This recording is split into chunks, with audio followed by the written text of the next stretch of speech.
Kykers, dankie dat u inskakel en saam met ons kyk of op die internet of op die TV of op die WhatsApp na hierdie program met die titel Godsdienst en die Koerante, waar ons 'n bietjie kyk wat die verskillende koerante sê oor godsdienstige sake.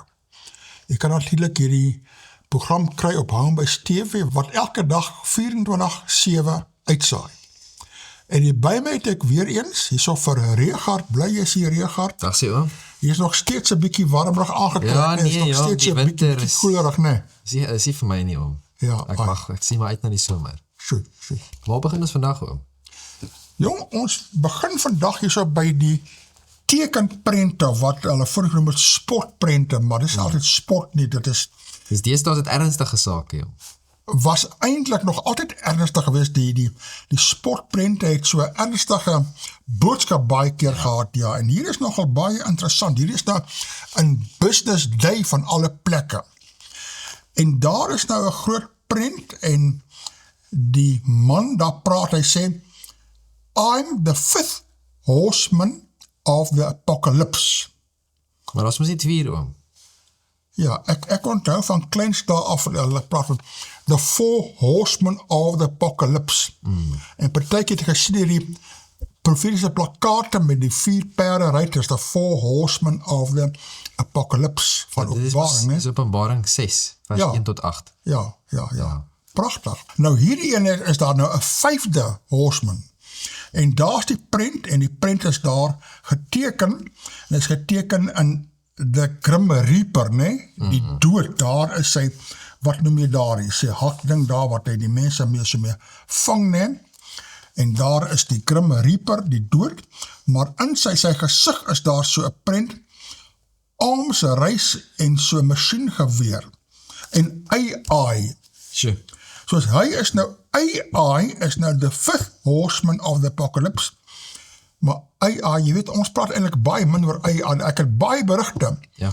maar is bietjie indirek, en daar's belangrike dinge as om oor AI te praat, maar miskien moet ons hier dan meer oor AI praat, as hierdie wêreldse koerant sê, hulle is the fifth horseman of the apocalypse, moet ons miskien 'n bietjie meer luister.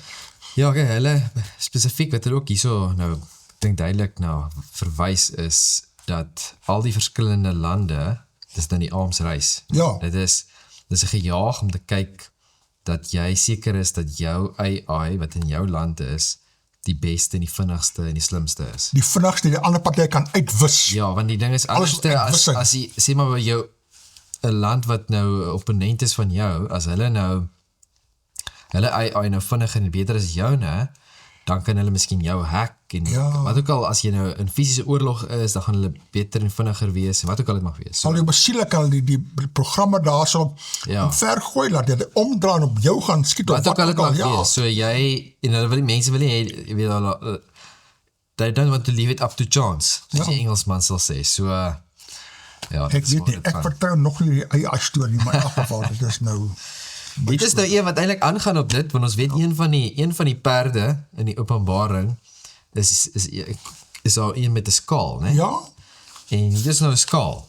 skaal, dis nou reg en verkeerd, jy word geweeg en te lig gevind of wat. En hierdie skaal is klim in sirkeltjie, dan kyk ons hoe jy opweeg. En dan sê dit staat van beskuldiging. En dan hierso sê die sekoetjie onder ek sien swaarigheid. En dan sien ons daarso staan of sit Cyril daarso en nou kyk hy maar so na die skaal. Nou, hy sien swaarigheid, maar gaan Cyril nou Hy gaan miskien te lig bevind word. geweeg en te lig gevind word, of te swaar gevind word. Ja, Ai. maar ja, dit is eintlik te doen met die oordeel daar, ne, en 'n besluit. Ja, ons sien in die Bybel sien ons 'n oordeel in Daniël. Ja. Sien ons 'n oordeel toe die vinger op die muur geskryf. Ja. Met Beltsassar die koning en toe kry ons nou vir Daniël en toe sê Daniël, jy was geweeg in die weegskaal en jy was te lig bevind. Ja.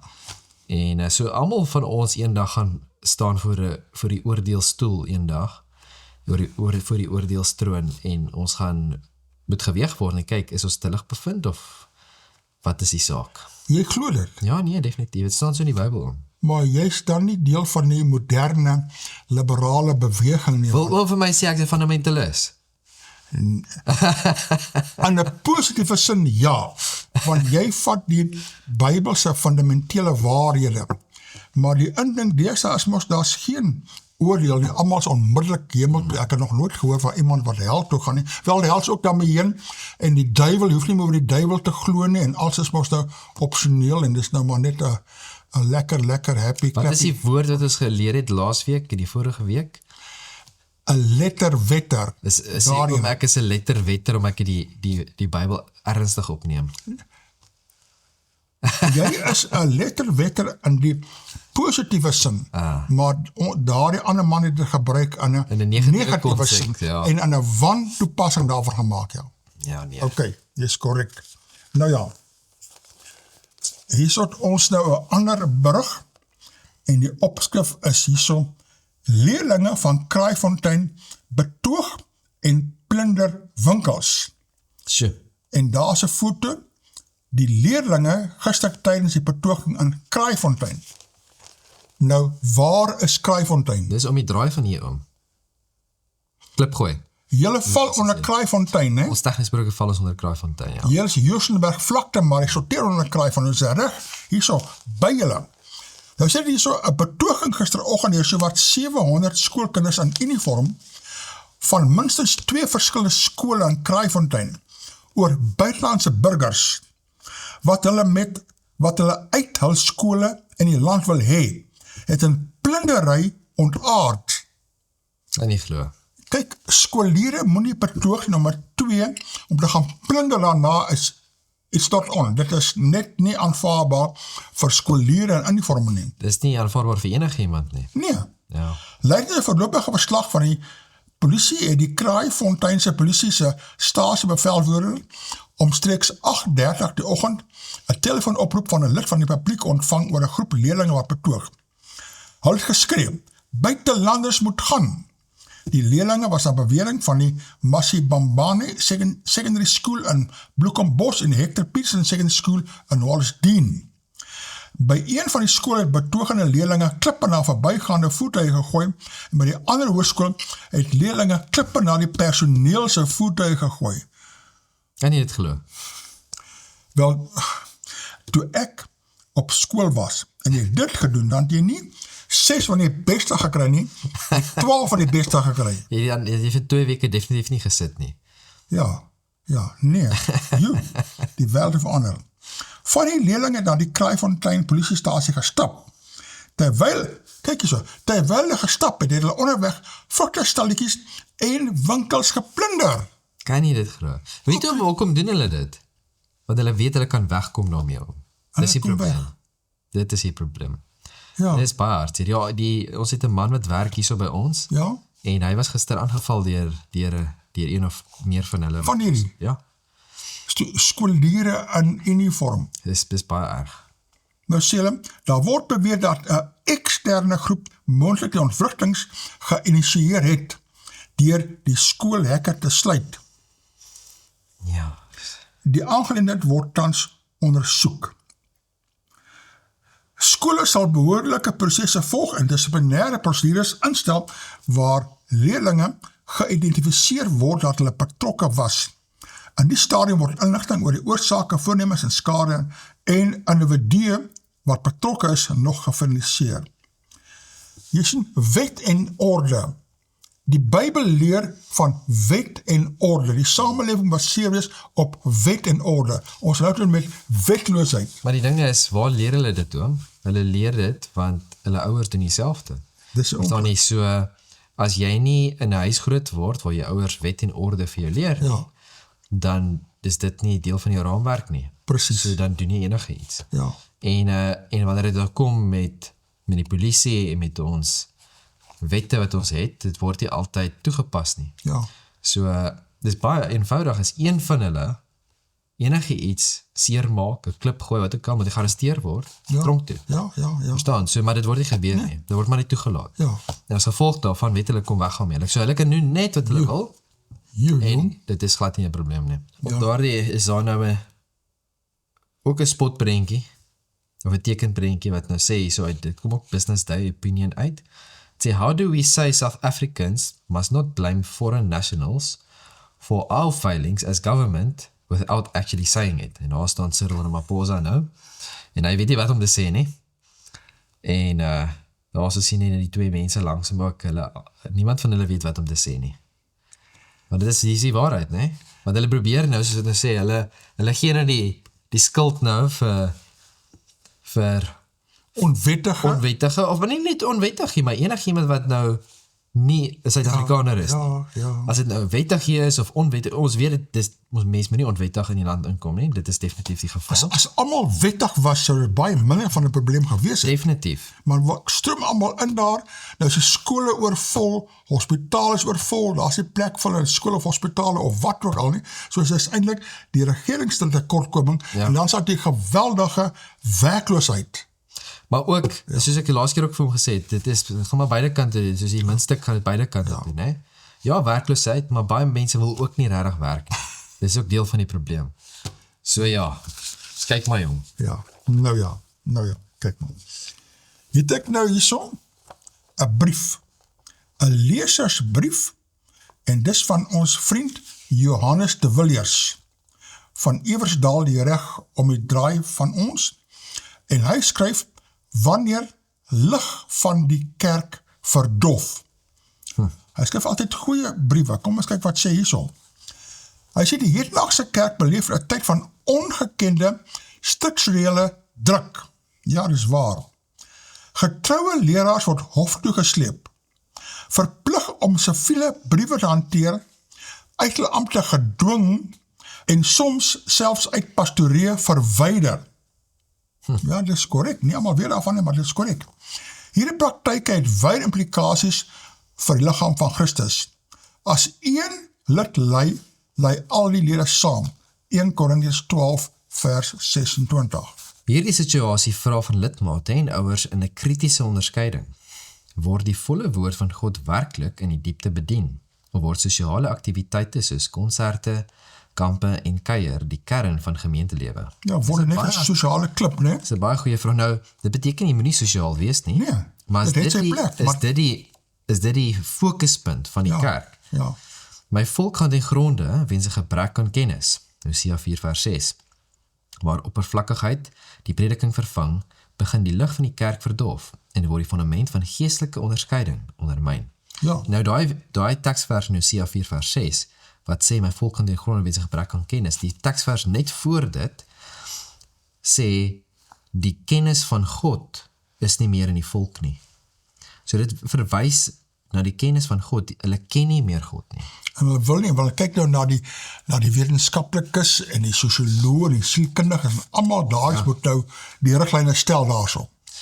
Leraars dra 'n onveranderlike roeping. Aldus Handelinge 20 vers 28, pas op julself en op die hele kudde, om die gemeente van God te versorg. Getrouheid aan die evangelie is die maatstaf, nie amp, gemak of mooi klinkende frases soos ons is een nie. Ja, liefde moet ons daar alles bedek.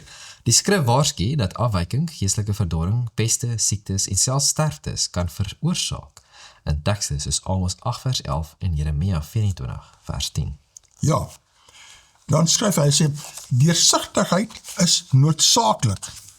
Die algemene synode word versoek om 'n volledige lys van alle persone wat herders van die Here hof toe sleep, saam te stel. Hierdie openheid beskerm die kerk, bevorder onderskeiding en handhaaf die integriteit van die evangelie. Sonder sodanige openheid word lidmate blootgestel aan partydige maggebruik en misleiding wat die kern van die evangelie bedreig. Gelowiges moet waak, onderskei en getrou bly. Nie uit vrees nie, maar uit geloof en insig. Ouers moet toesien dat hulle kinders nie blootgestel word aan praktyke wat die lig van God se gees vervang nie. Die jonger generasie moet die volle skrif leer, waardeer en gehoorsaam. Ja, presies wat nou daar gesê het, die skole jong generasie, hulle ken nie meer die skrif nie, hulle ken nie die 10 gebooie nie, hulle weet nie waar daar staan nie, hulle is sonder fondasie. Die tyd vir halfwaarhede en oppervlakkige aktiwiteite is verby. Die kerk moet gegrond wees op die woord van God. Ja, en die hele samelewing ook daarso so. Die skrif waarsku onder andere in Romeine 1 vers 28 oor die gevolge van afwyking. Daarom gee God hulle oor aan 'n verkeerde gesindheid. Gemeentes wat die sentrale plek van die woord verwerp, loop gevaar vir geestelike verdorring, pestes, siektes en sterftes. Tog bied God steeds genade. As my volk hulle verootmoedig en bid en my aangesig soek, dan sal ek uit die hemel hoor en hulle land genees. 2 Kronieke 7 vers 14. Die oproep aan gelowiges is duidelik. Onderskei die werklikheid, beskerm die lig van Christus, ondersteun getroue leraars en leer kinders om die integriteit van die woord te eerbiedig. Deur onderskeiding, waaksaamheid en getrouheid aan die liggaam van Christus beskerm word teen strukturele misleiding en geestelike verval. Ja, baie dankie vir hierdie oproep deur Johannes. Nou is daar 3 kommentare en Skalk maak die volgende kommentaar. Hy sê, hierdie punte wat aangehaal word, moes jare terug al aangespreek gewees het. Kerk is nie meer kerk nie. Vandaar my besluit 5 jaar gelede om nie weer my siel bloot te stel aan die gesingery, orkeste wat jou oordromme seermaak en pastore, predikante en self aangestelde profete wat lidmate se ore streel met 'n vals evangelie nie. Miskien moet ons daarso verskalk sê, nie alle kerke is so nie. As dit gebeur in jou kerk, soek 'n ander kerk. As al te veel spring en bokspring en orkeste en te veel drom is, soek 'n ander kerk. Daar is ander kerke wat daar so getrou is aan die woord. Dan sê Annie skryf, ag, en waar word dominees uit hulle pastoree gedwing? Vraagteken. Is dit nie eerder die vrees en verskonings van bang leraars as die werklikheid nie? Natuurlik ook 'n nuwe vinnige motor en daarom vinnig te kan vlug as spook aan die voordeur klop. Die dat seegemeente so groot aftrek geniet. En 'n huisie wat uitkyk op die see, wat mens kan sien wanneer die weer in die ooste opsteek, dalk 'n teken. Nou wil ek net vir Annie sê, ja, dominees word uit hulle pastoree gedwing. Ek was 2 weke gelede by die hofsaak hier in Kaapstad Hooggeregshof. En dis waar Marius Coetzee van Karatara en Sedgefield nou daar in die NG Kerk, waar hulle hom nou wil, ek wil sê, ontman en sy status as dominee wil terugtrek en kanselleer, hulle klaar gedoen, maar nou sê die gemeente, nee, hy is in diens van ons. Ja. Julle kan nie sy legitimasie onttrek nie. Hy werk vir ons, nie vir julle nie. Ons het hom in diens geneem en aangestel, nie julle nie. En dan is daar Renier Nel, nie? Ja. Daar het die NG Kerk sommer hom nou gesê, jy's nie meer dominee, en die gemeente moet hulle gebou nou ontruim.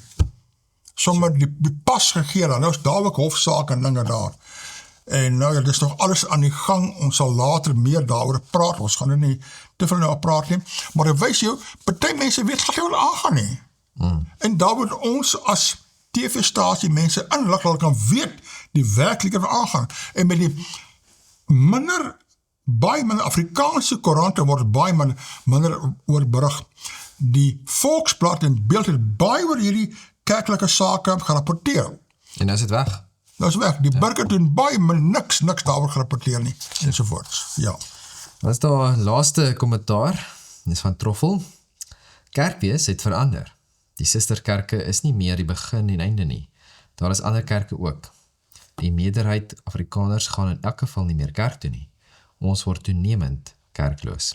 Dis hartseer. Dit is tragedies, nie? Ons as Afrikaans sprekendes was histories baie kerkvas, ne? En die feit dat hulle kerk los raak is tragies onverskoonbaar. As jou kerk te liberaal word en te onbybels raak, kry ander kerk. Daar is oorgenoeg kerk wat jy kan van kies daarso.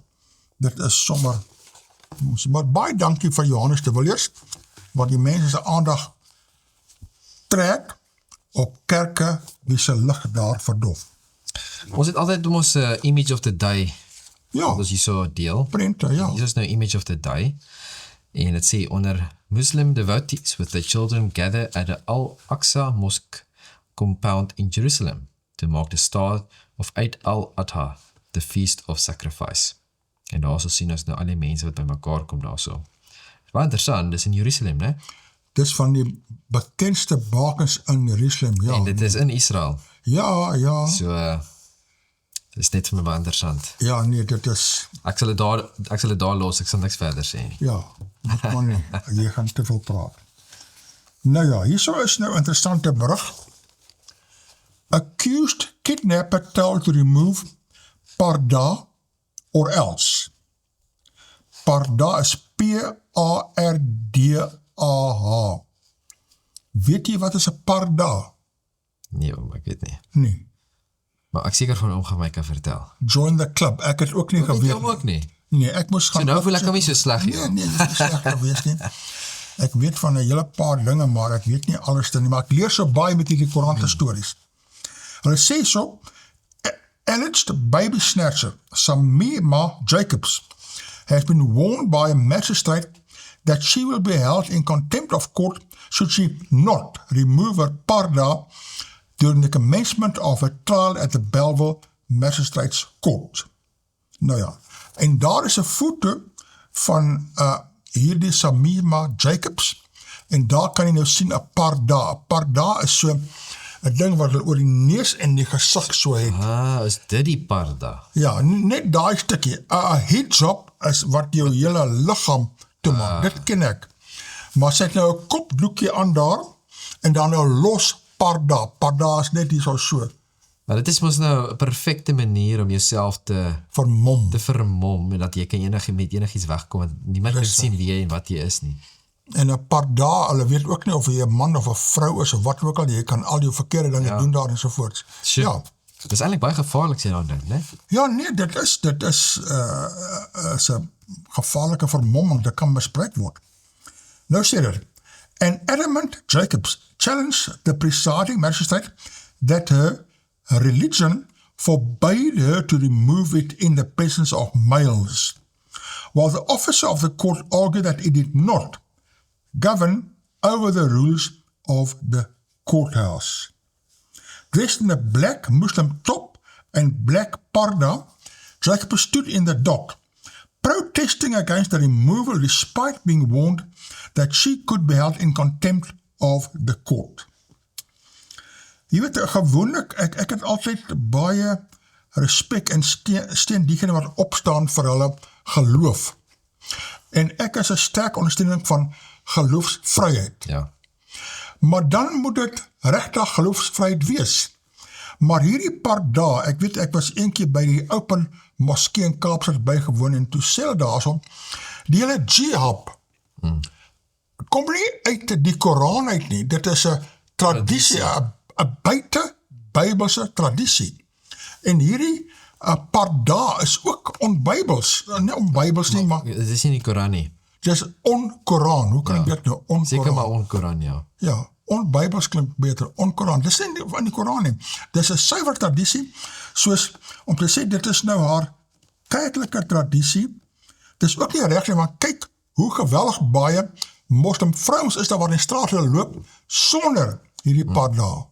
Ja. Okay, party het 'n hijab aan, die minderheid, party het 'n kopdoekie, maar die oorgrootste meerderheid het nie 'n parda nie, soos jy kan dit nie daar as 'n verskoning gebruik nie. We gaan aan en sê dit, Miss Jacobs, please remove the bottom part, parda, that covers your face, otherwise I'm going to make an order. If you do not, I will hold you in contempt of court. This is a warning to you, said the magistrate. According to your religion, modesty must be covered. Let's not go into technicalities. I'm warning you the second time, remove the parda. Soos hy het ook 'n bietjie af van godsdienst geken, al dit het niks met modesty te doen nie. Ek wil amper sê, dit ontvrou die vrou. Jy kan nie uitmaak sy is 'n vrou nie, en ook te vat al die mooiheid van die weg. Ek bedoel, die Here het 'n vrou mooi gemaak. Hoekom dan is so bedek? Dit is sy gesig bedek, dis mos abnormaal. Jacobs refused to remove the parda and argued she was within her religious rights. I'm not allowed to remove it. The magistrate added, I'm begging you. I'm not allowed to be in front of males. It is written in my religion, she replied. Ek sê van, where? Show me where in your religion. Miskien is dit 'n hadith, 'n oorlewering, wat party van hulle kyk, en party van hulle moelas miskien na preek, maar dit is hoegenaamd nie deel van hulle algemene godsdienstige gesieninge nie. The magistrate then reminded her that she was before the court, where, in the law, your religion does not override the rules here, and I will stand this matter down. The court adjourns, and I will still hold you in contempt. You will first listen. The matter stands down. Sjoe. Ja, en die hof, jy kan nie gaan argumenteer met die magistraat of die regter of wat ook al nie. En net so in die oordeelsdag, so ons nie God kan sê, ja, maar dit en maar dit en maar en dat nie en sovoorts nie. Daar's reg en verkeerd en jy moet uitvind wat is reg en verkeerd voor die tyd en jy lewe aanpas daarvolgens. Jacobs was then ordered to leave the courtroom and was later called back to the dock, where she is understood to have made a request for her bail conditions to be amended in order to visit Mrs. Plain for divorce proceedings.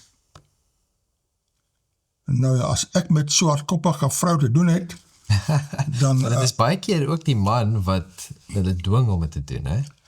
So ek is in die ry by Checkers, en daar sê die vrou wat voor my is. En ek dink ek het daar nog gehelp met iets. Ek dink, baie keer vra mense as hulle jou kaart kan leef, dat hulle of wat ook al. Die Checkers kaart, wat ook al. En nou, dis hoekom ek het so skerp onthou het. En toe ek in die kar klim, toe sien ek, maar sy is nie ver van my af, wat sy haar trollies toe, daar goed in die kar sit. En toe ek nou toe ry sy nou die hele tyd voor my, toe bly ons in dieselfde omgewing ook. Ja. Nee? So ek is die hele tyd agter haar, amper gedink, sy is as ek dink ek agtervolg haar. Ja. Nee? En in die kar, ek sê, wat maak sy? Want ek sien nie die bewegings en goed. Toe sy besig om daai ding aan te trek, om daai hijab ding. Want as sy by die huis aankom en haar man sien, dat sy nie daai ding aan het, is sy in moeilikheid. So sy wou dit nie aangehaat het nie, maar sy self geforseer. Vrees. Ja, so baie keer het hulle nie keuse nie, maar ja, dit is maar 'n gedoente, jong. Dan sê het verder hierso, earlier it was revealed that Jacobs will face charges of trafficking in persons, fraud, and forgery when the case moves to the regional court for trial. This charge is expected to be added to the existing charge sheet. She's currently facing charges of kidnapping and defeating the ends of administrative justice. Sure.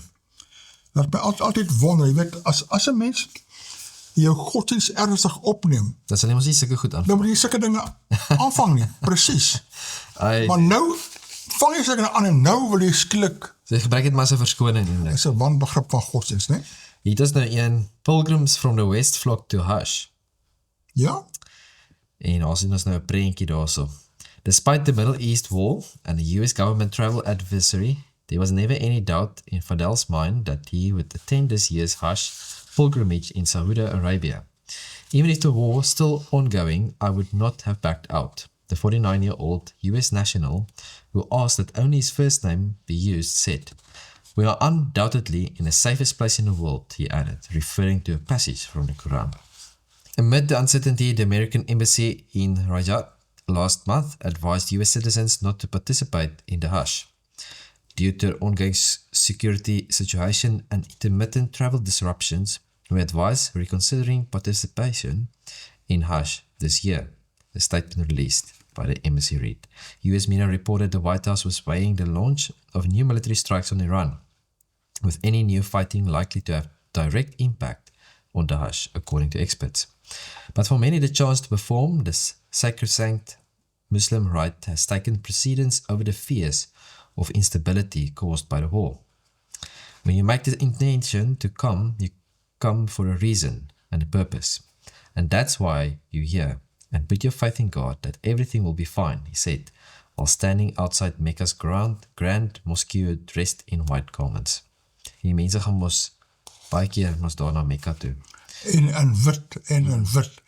Die klere is wit, maar ek wonder of die harte wit is. Jy weet, partykeer is dit 'n bedekking, maar jy is nog 'n sondige wese. Ek sê net oor die uiterlike nie, ja. Ek so by die Christelike godsdienst kyk na die innerlike en kyk na jou hart en daar's nie rituele wat jy moet volg soos daardie en kleding drag wat jy moet aantrek, of wat ook al. Die priesters van die ou tyd moes kleredag aantrek as respek teenoor God. Want hulle bedien in die tempeldiens genoeg. Ja. Maar vir ons is daar niks sulke dinge nie. Jy word ontbloot voor God en jy, kyk jy na jou hart, wie en wat is jy? Ja. So ja, nee, die Here kyk na ons hart, en dit is waar het eintlik gaan, hè? Ja. Sure. Hier is ook nou weer, wat moet ek hier so nou noem, 'n strook. Dit is nou 'n strokiesprent, want dis 'n strookie in. Dis nie 'n tekenprent of 'n grappies of wat ook al. Wel, dis seker, maar dit is soos 'n tekenprent of 'n spotprent, maar net in 'n strookie. Dis nou Minnie, Mani en Kie. En daar links is Mani, en dit staan daar dat ek en jy, dis nou Minnie wat het vir Mani sê, dat ek en jy die laaste tyd soveel nader aan mekaar beweeg het. Jy moet nou luister, jy was nou 'n getroude man daar, so as jy en jou vrou nader aan mekaar beweeg. Dan regs is die prent daar, al is dit net op Vrydag. Nou wat gebeur op Vrydag? Daar sit hulle, die papier. Elkeen het 'n deel van die papierkoerant hulle hand in, langs mekaar beskou hulle dit daarso. Ja, en jy weet, hoe minder Afrikaanse koerante ons het, hoe meer waardeer ek 'n koerant in die hand. En dit het prente soos daardie ene nou van hierdie ander vrou met daardie pardaal. Sit 'n prent daarby, kan jy presies nou sien daarso so. En berigte, daar's relevante prente, wat ook al. Daardie mense wat klippe gooi, die leerlinge, daar is hulle daar. So dit is nie net 'n nuusberig nie, dis heeltemal 'n visuele ervaring. Ja. En die uitleg van die koerant en al die bedinge. Ja, hierdie was nou gewees in die koerant. En dan was daar nog 'n berig in die papier. Ek wens dat gesê die papierkoerant se beter naam gewees het daarso. Nou is 'n ander berig in die papier, en daar skryf André Swarts. Hy is 'n sanger van Johannesburg. En hy sê, ek smag na toe fone dom en mense slim was. En daar's 'n foon. Dis nog 'n ou foon wat jy so draai.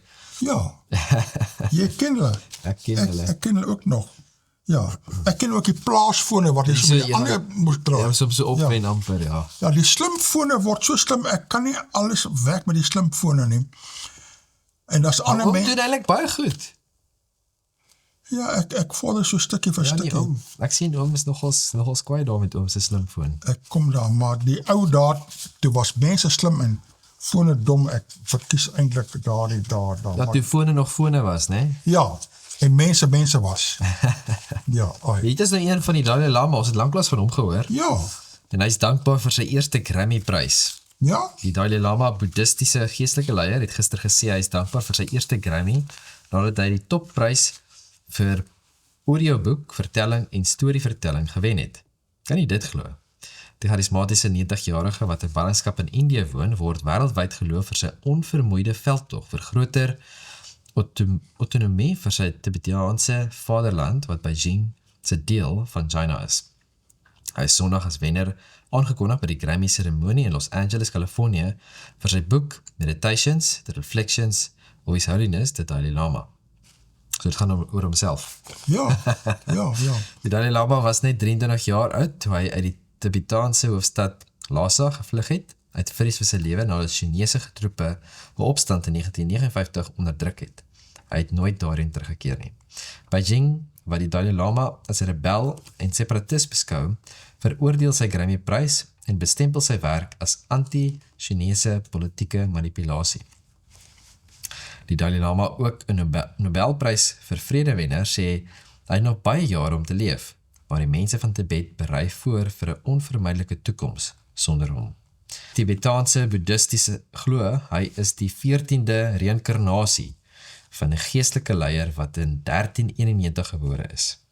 Die selfverklaarde ateïste en kommunistiese China sê sy uiteindelike opvolger moet eers goedgekeur word.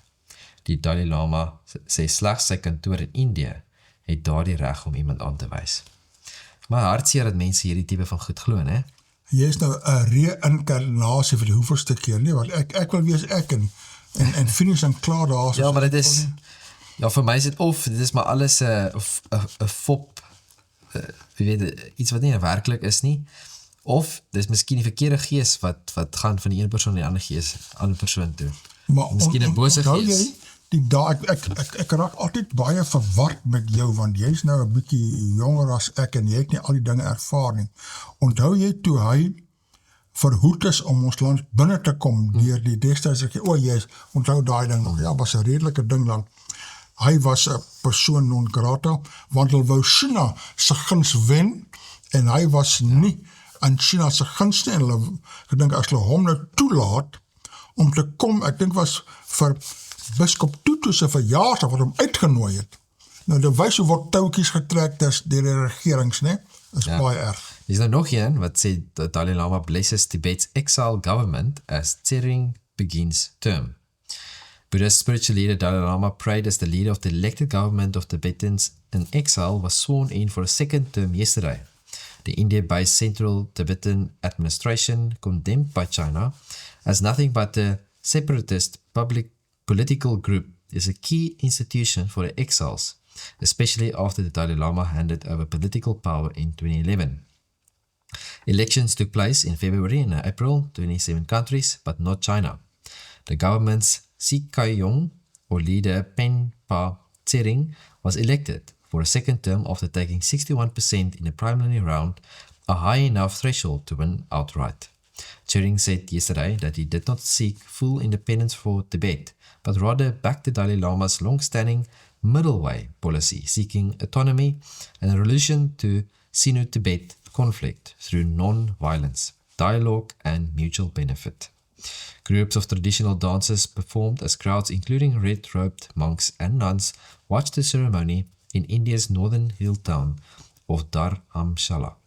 We urge all Tibetans to remember our shared identity as political exiles, set aside differences, foster unity, and fulfill our individual responsibilities toward the common cause of Tibet.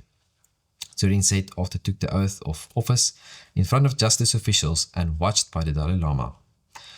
The 91% registered voters included Buddhist monks in the high Himalayas, political exiles in South Asia's major cities, and refugees in Australia, Europe and North America.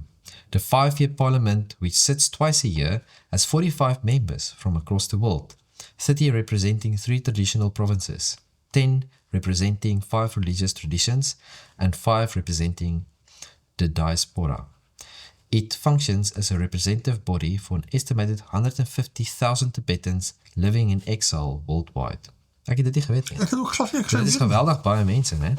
En laat Tibet het nou onder die Dalai Lama se leierskap het hulle 'n aparte parlement buite Tibet daar om na sake om te sien daar. Sure. Natuurlik is Hulle doen dit seker maar met die hoop dat dinge gaan die uitgesorteer hoop, ja. word en dat jy kan terugkeer en so voort. So China nou aangaan, is daar geen hoop nie, maar hulle leef daar, maar dat seker van ons Suid-Afrikaners wat van Tibet afkom, seker ook gestem in daardie verkiesing daar. Dit sê so Beijing, which in 1950 sent troops to the vast high-altitude plateau, it describes as an integral part of China, calls the exiled government an illegal organization that completely violates the Chinese constitution and laws.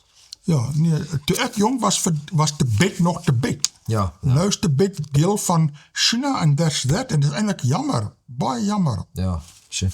Ai. Ek het nou hierso 'n vriendelike berigie, en dit is wat hulle in Engels sê, be friendly. Nou die be friendly is nie BE friendly nie, dis BEE. Be friendly, baie vriendelik. En die opskrif is Why Bee Friendly Gardens Matter. Cape Honeybee Conservancy co-founder Lawrence Kreur used World Bee Day on Wednesday to encourage residents to plant bee-friendly gardens and help protect the Cape honeybee. Ek het nie geweet as 'n dag vir bye ook nie. Interessant. World Bee Day celebrated on May 20 to highlight the critical role bees and other pollinators play in sustaining ecosystems, biodiversity, and global food security. Kruger said the Conservancy was established in 2018 after Beeswax moved into an L box in his Somerset West garden. En nou daarmee het ek taamlik gevoel. Ek het ook van die uilbokse by my huis gesit in die bome daar. Ek wou ook uile hê, vir pragtige diere daar. En presies self daar by ingetrek in daardie beieboks. As die gras sny kom, dan val jou aan daar. Ja, hulle hou nie van die rook nie. Hulle hou nie van elektrische, jy mag glad nie, ek moes stop, ek moes 'n ander masjien kry. Elektrische grasmasjiene, hy maak daardie geraas. Ek dink die frekwensie affekteer, dat kom val Hulle nie hou aan ook daar. nie van die petrol se die rook wat die grasneer uit. Die rook ook nie, Dit is ja. ook 'n probleem. Ek kon nou op die plaas het dieselfde gedoen. Ja. As ook daar was 'n korf naby ons huis gewees en elke keer as ek tomaties daar verbygedraai het, dan het hy my aangeval. Ek het ook nie gehou van tomatiereuk lyk. Ja. Ek weet nie.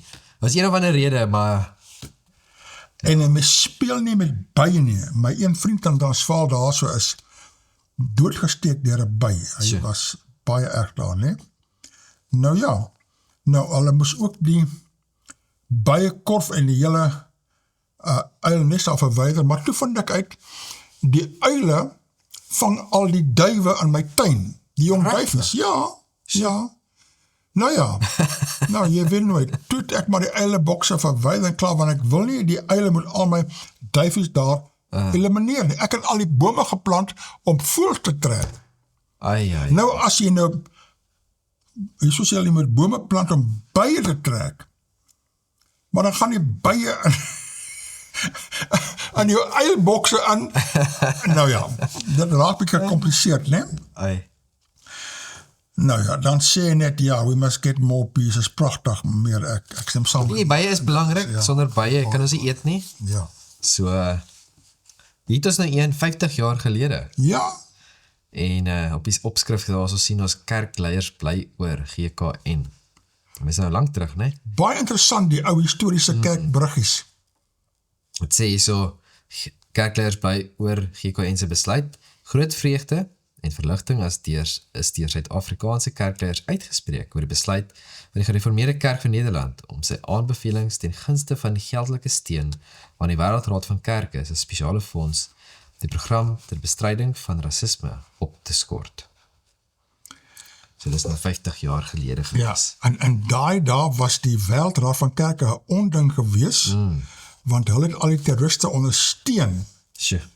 want totaal liberale sting gaan. Hulle nou van deesdae nog net so liberale sting eintlik, maar nou wil almal gaan na hulle en almal wil saamwerk en waarheen lei dit? Na kerkeenheid Ja, nee. onder Rome. Nou ja, is nou nog 50 jaar gelede. Hier so staan, mans moet meer huiswerk doen. Doen jy huiswerk in die huis? Help jy jou vrou partykeer of wat? Ek moet maar as ek moet doen. O, jy moet, sy het jy gemaak het doen. Ek is baie Hoe weet ons nou maar na wie ek luister? Ja, nee, Wie die ek- baas is. solank jy gehoorsaam is. Ai. Nou sê dit hier so, Paulus 6 het 'n beroep op mans gedoen om meer huiswerk te doen. Nou ja, soos dis nou 'n pauslike bevel daarin. Hy het ook vroue gewaarsku om versigtig te wees vir vrouebewegings wat hul persoonlikhede ontneem. Wat beteken dit, oom? Al hierdie women's lib, en waar women's nou wil priesters word, en al daai tipe dinge ensovoorts, né? Hoewel mans en vroue gelyke status moet hê, is die vrou se essensiële rol die van moederskap, meen die paus. Nou ja, laat jy nou die pauslike gesag. Hier is nou een prof. 'n Doppervrou mag 'n regter wees, maar nie 'n ouderling. Dis mos absurd. En nou is ons Absurd. nou terug na die video. Die video, die vrou in die amp, En dit en is, die debat daaroor. ja nee, en dit is nou geskryf deur prof Gerry Snyman. Jy kan onmiddellik sien daar hy is daarteen. Ek het gaan oplees oor professor Gerry Snyman. En hy is by Unisa. Nou Unisa is 'n verskriklike liberale teologiese fakulteit, meer liberaal as die ander. En daar's 3 NG fakulteite waar hy dominees oplei, een in Stellenbosch en dan die Vrystaat in Bloemfontein en dan in Pretoria. Soos hy is nie 'n formele opleidingsentrum. Jy kan natuurlik studeer daar, ook teologie studeer en nagraads en verder doen ensovoorts. Nagraads is 'n bietjie beter, want dan kan jy kies die onderwerp en jy kan hou by jou kerk se leerstellinge. Baie van my vriende doen hulle nagraadse studies daar, maar en jy kan ook kies watter professor.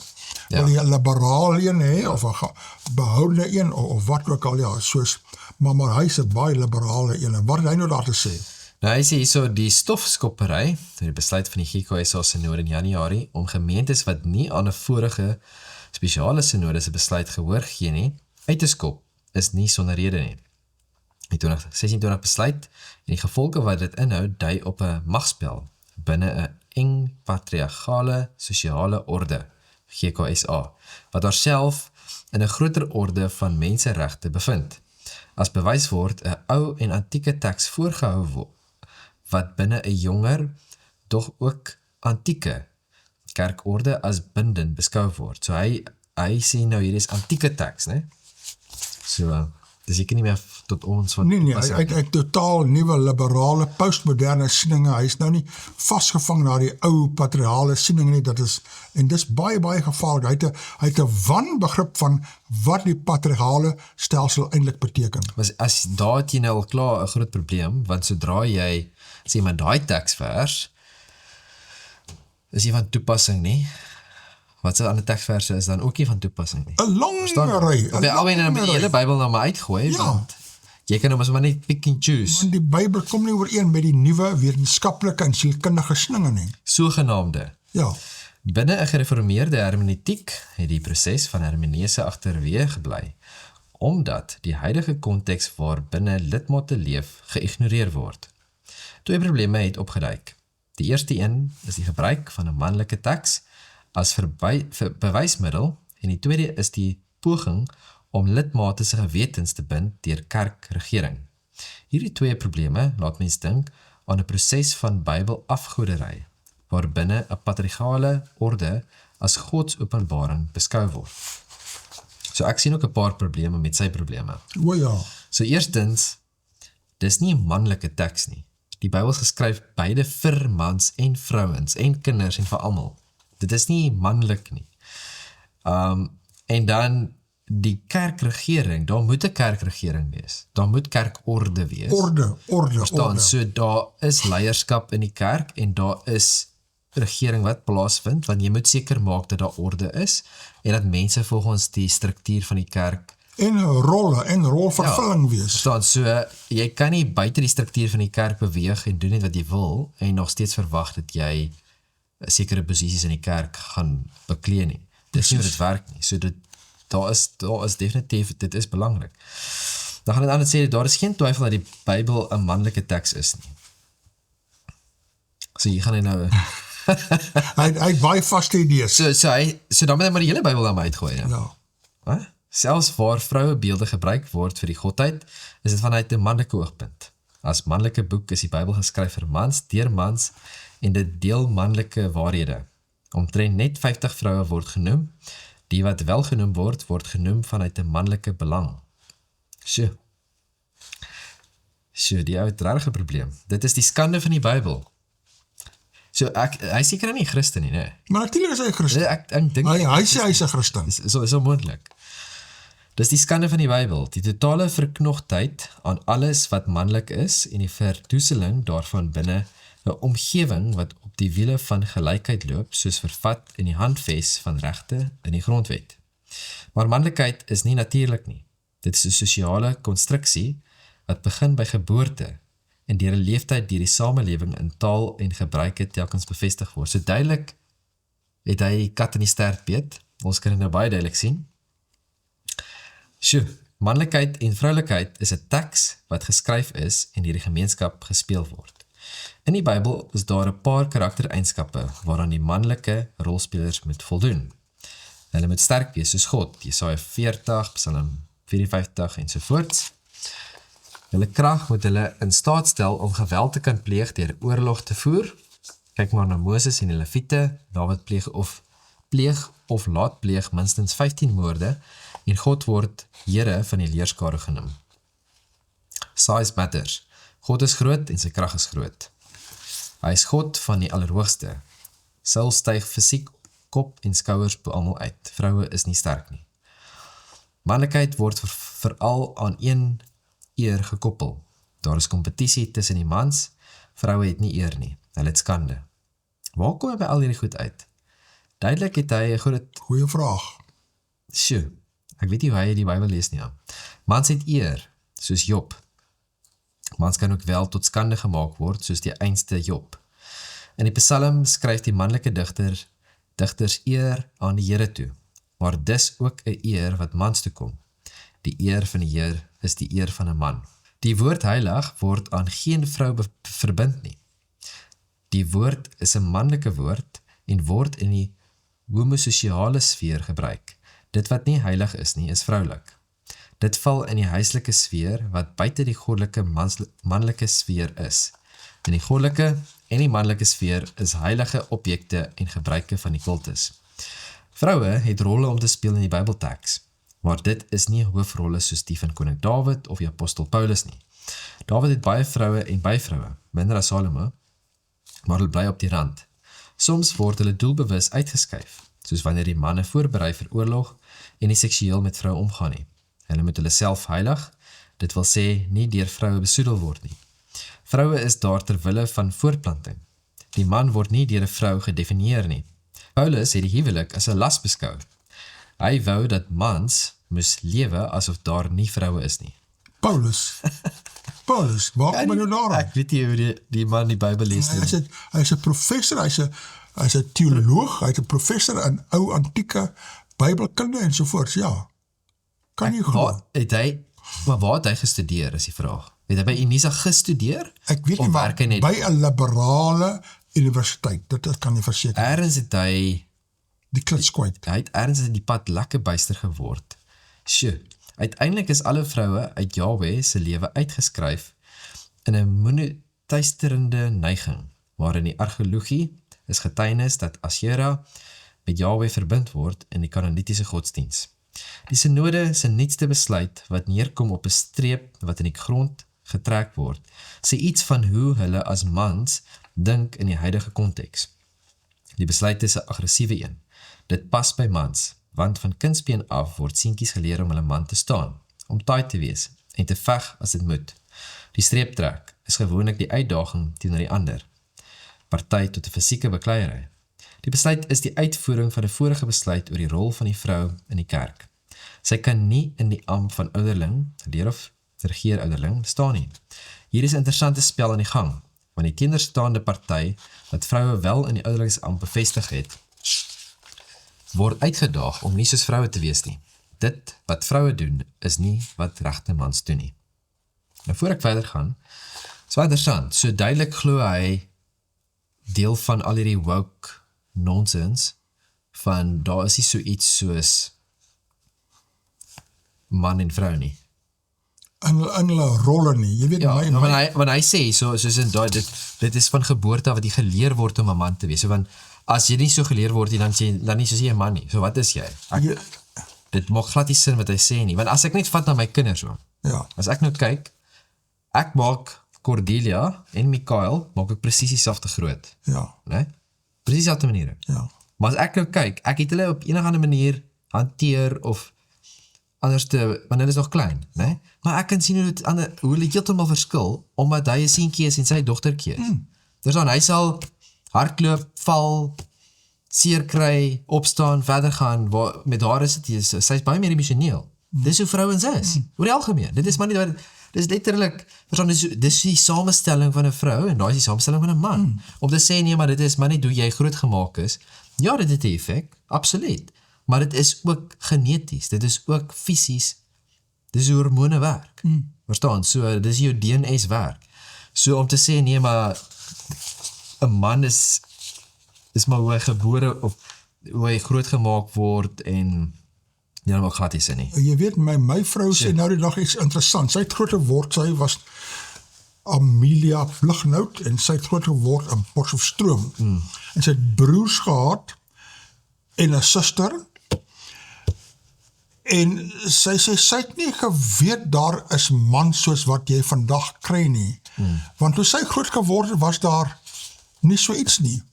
Mans was mans en meisies was meisies, finies en klaar. Ja. Maar vandag party mans wil nie werk nie, hulle wil nie die voorsiene wees van inkomste nie, hulle wil nie hulle huisgesin beskerm nie, dan kry jy party mans wat vrou vat, maar nie wil trou nie, Ja. dan kry jy party mans, tragies, geweld geklop in ons land, wat kinders maak, maar nie pa wil staan nie, dan moet jy pa staan, as jy baba maak, dan staan die pa nie, jy trou met daai vrou en klaar. Jy krijg te veel mans wat nie mans is nie, want hulle raak verward, en dit is wat hy nou promoveer daar, dat mans moet nie mans wees, en vrouwen nie vrouwens nie, en dit is Dis erg. Dit is erg. En dan die ander fout wat hy ook hier so maak, is hy praat van Dawid en Salomo, en die veelheid vroue wat hulle gehad het, en al die dinge. Nêrens in die Bybel sê God dat dit is reg nie.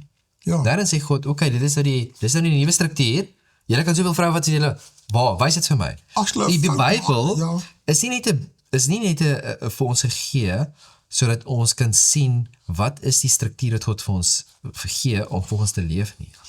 Dis ook 'n geskiedenisboek, Ja. wat wys die mense wat daai tyd geleef het, wat foute gemaak het, wat gesondig het, en hoe ons moet leer uit hulle foute uit. So, Dat daar hoop is vir die mensdom, en Ja. jy kan gered word, maar jy so die Bybel is vol sonde, en dis vol foute. Ja. Dis vol mense wat sondaars is, en foute maak. Ja. Dit beteken nie, En tot bekering omdat hulle kom. foute gemaak het, en sonde gedoen het, nou is die Bybel verkeerd, Ja, nie? nee. Verstaan, so jy kan nie so redeneer nie. Ja. In elk geval. Dan gaan het aan het sê dat die 2026 synode besluit is ook 'n manier om die sukses van die vorige besluit op 'n spesiale synode te verseker. As die vorige synode besluit nie suksesvol deurgevoer kan word nie, is daardie mans nie mans genoeg nie, en 'n mislukking in 'n rol van manlikheid. Mans is nie mans genoeg nie. Dit is 'n probleem. Die feit dat mans se manlikheid moet ontken en afgebreek word, en jy moet nie 'n man wees nie, dit is skokkend tragies. Die besluit om 'n gemeenskap met ander gemeentes wat vroue in die amp het, uiteindelik te verbreek, dui op manlike selfversekerdheid. Immers die besluit impliseer dat 'n groep gemeentes in kerkverband nie ander wat oor een saak met hulle verskil nodig het nie. Lidmate kan maar loop. Dit maak nie saak nie. Regte mans het nie ander mans nodig nie. Regte mans verdien geld en kyk na hulle gesinne. Dis korrek. Hulle het mag oor hulle vroue en kinders en is heteroseksueel. Hulle het verantwoordelikheid vat vir hulle vrou en kinders. Hulle wil beskerm. Hy sien dit nou as mag. Hy sien dit as mag. So hy sien as jy verantwoordelik is en soos 'n man optree en jou vrou en jou kinders beskerm en voorsien vir hulle, dan is dit 'n probleem, dis mag. Ja, nonsens. Hulle domineer vroue en kinders en ook ander mans wat nie soos hulle is nie. Om 'n man te wees is om nie soos 'n vrou te wees nie. Die vraag is nou of hierdie raamwerk wat die Bybelteks verskaf ook 'n kode is vir behoorlike Christelike manlikheid in vandag se samelewing. Met ander woorde, het ons hier te doen met 'n Godsopenbaring wat die bevel tot 'n bepaalde soort rol aandui vir man en vrou, of is dit deel van kulturele agtergrond waarmee die teks nou aan ons oorgedra word. Mense moet besonder blind wees om nie 'n kognitiewe dissonansie raak te sien tussen die gereformeerde vrou wat 'n regter in die Hooggeregshof is en nie 'n ouderling in die GKSA mag wees nie. Mense moet 'n besondere gebrek aan geregtigheid voel as mens vroue wat geld verdien in die sekulêre lewe vra om tot 'n traktement by te dra, waarmee die kerk, wat nie die vroue in die ouderling ampt toelaat nie, projekte kan aanpak en die dominee kan onderhou. Om vroue op die grond van Bybeltekste te verbied om ouderling te wees, maar hulle geld te vat en aan hulle onderrigposisies in die gemeentes toe te gee, dui op selektiewe moraliteit. Erger nog, die Bybelteks en manlike interpretasie daarvan word in die plek van God gestel. Dit is Bybelafgoderry as ons nie ons gesonde verstand, geskiedenis en ervaring ook in gedagte hou wanneer ons die Bybel lees nie en in ons verstaan verreken nie. So, eerstens, toe ek die opskrif lees, toe sien ek al klaar, Klaar, hy is soos 'n slang in die gras. nie die slang in die gras nie, maar Fout, wanbegrip. hy het al reeds homself aan 'n muur vasgeloop, Ja. as dit so kan stel. Want jy kan nie 'n regter vergelyk met 'n ouderling of 'n dominee of 'n Dis predikant. verskillende rolle. Dis totaal en al anderste. 'n regter het niks te doen met die kerk nie. Nee. Verstaan, so, met die GKSA, hulle het 'n spesifieke besluit geneem, wat te doen het met hulle kerk. En hulle siening van die rol hulle- van man en vrou en Ja. sekere Bybeltekste en so voort. So, en dit het niks met een of ander hof uit te waai of met 'n regter of enigiets soos dit nie. So hy kan nie dit wat in die normale wêreld daar buite gebeur en dit vat en sê nee, maar nou met die kerk moet nou optree op hierdie manier om dieselfde te wees nie. En ons sê jy kan nie so redeneer nie. Maar ek het nou die hele ding het ek nou probeer uitfigure wat gaan in sy kop aan hom. En ek het probeer uitfigure hoekom redeneer hy soos wat hy redeneer en hoekom glo hy soos wat hy glo as hy nou is soos wat oom sê dat hy nou 'n teoloog is. Ja. Nee? En 'n kenner is 'n ou antieke Stelsels en gelowe. in die Bybel en so voort, né? Ja. En hier is die probleem. Dit hang ook af waar jy studeer, maar oor die algemeen wanneer jy gaan studeer, sê maar jy Ou Testamenties as jy nou dit gaan studeer of Nuwe Testament ook al mag wees. Die probleem met baie van hierdie mense net so ek ken 'n ou wat gestudeer het by Stellenbosch. En hy het ek moet nie dink as hy Ou of Nuwe Testament gestudeer het. En baie van die goed wat hulle studeer het te doen met ander godsdienste. Nie net die Bybel nie.